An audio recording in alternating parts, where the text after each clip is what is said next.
alejado del cristianismo que Aristóteles, y sin embargo Tomás de Aquino incorporó sus categorías filosóficas y nadie se escandalizó. Por eso nosotros también tenemos que tener esa capacidad de inclusión, esa capacidad de creatividad y correr incluso el riesgo de incorporar nuevas categorías. Por ejemplo, del mundo de las religiones hay que trabajar con la categoría secularización y no nos tiene que dar miedo. En ese mismo mundo la categoría de retorno de la religión, incluso el concepto religión, y yo aquí tengo que disentir, también lo ha hecho antes el rector Milcíades Púa y entonces me ha dado oportunidad para ello, tengo que disentir de la diferencia tan rígida que establecía Calvar entre fe y religión.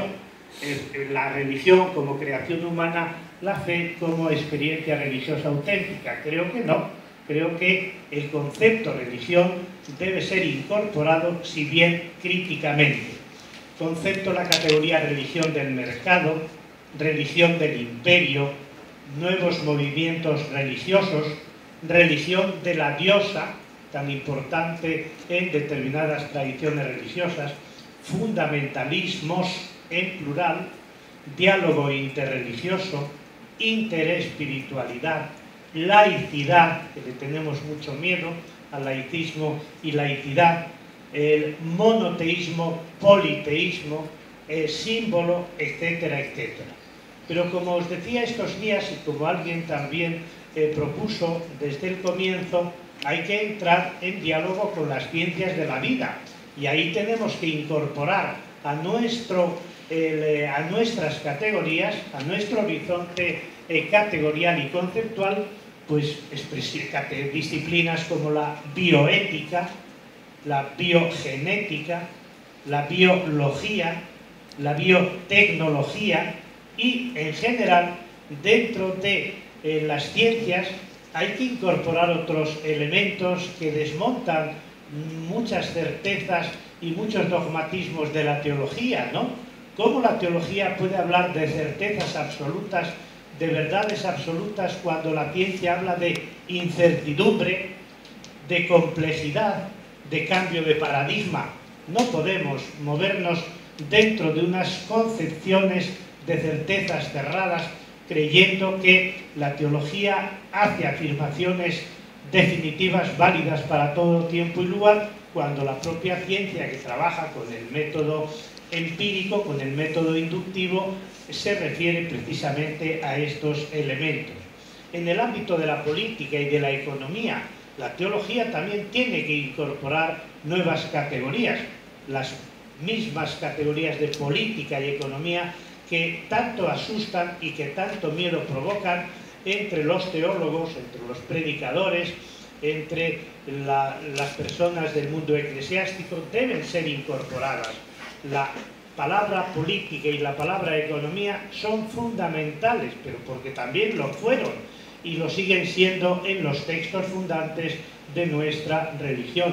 La palabra mercado, no tenerle miedo y además ponerlo con mayúscula, el mercado como absoluto, el mercado como apropiación de los viejos atributos que tenían los dioses de las religiones, el concepto globalización, alterglobalización, concepto movimientos sociales, concepto víctimas, dependencia, solidaridad, exclusión, marginación, pecado estructural, pobreza estructural, guerra y paz, movimientos de resistencia global, alteridad, proximidad, todos estos conceptos de la filosofía política, de la teoría crítica de la sociedad deben incorporarse.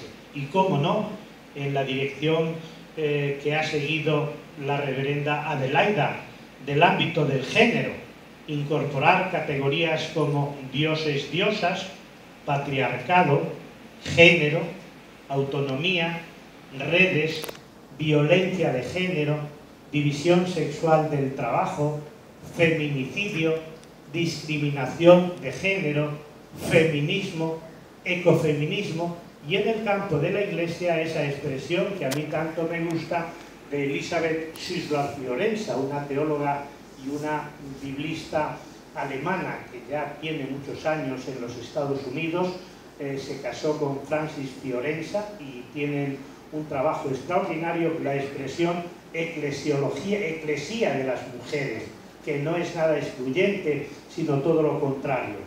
O incluso del ámbito de la ecología, la propia palabra ecología, la palabra tierra, la palabra cosmos, la Pachamama, tan identificada con las tradiciones indígenas, la palabra naturaleza. Y finalmente creo que hay que incorporar también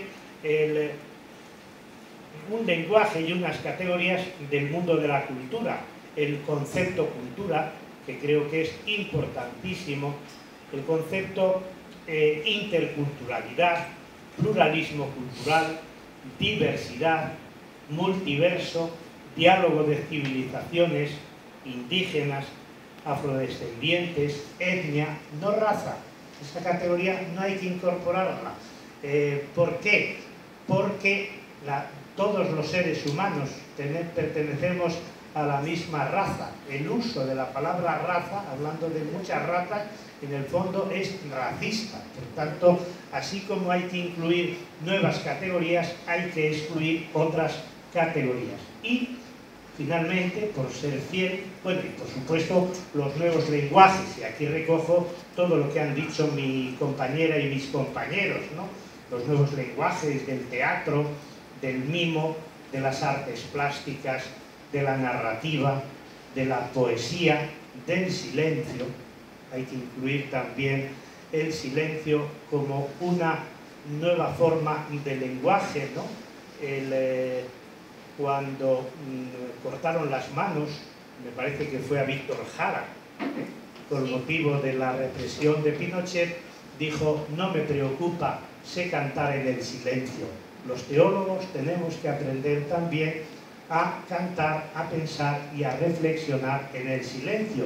Y por ahí va toda la corriente de esa teología negativa o de la teología apofática. Y finalmente, la gran categoría, a mi modo de ver, que en estos días ha estado tan presente y que yo le doy esa extraordinaria importancia, ¿no?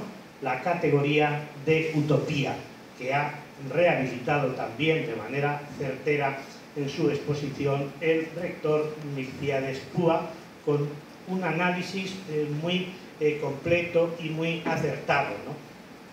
Decía Oscar Wilde que un mapa del mundo del siglo XIX, él escribe a finales del siglo XIX, que no contemple la utopía no merece la pena ni siquiera echarle un vistazo.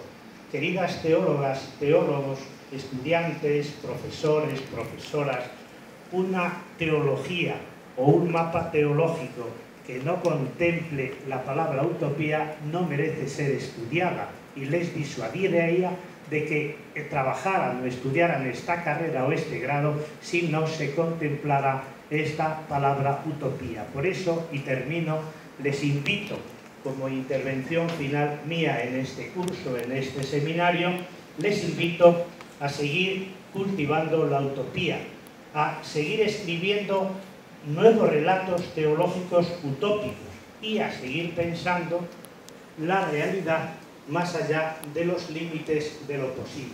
Y ahí, para hacerles esta invitación a seguir escribiendo relatos utópicos y para seguir pensando en clave de utopía en la línea que aquí hemos indicado, no como ilusión o como proyecto irrealizable, le tomo la palabra a Walt Whitman y con él querría terminar, que seguro que lo dice mejor que yo.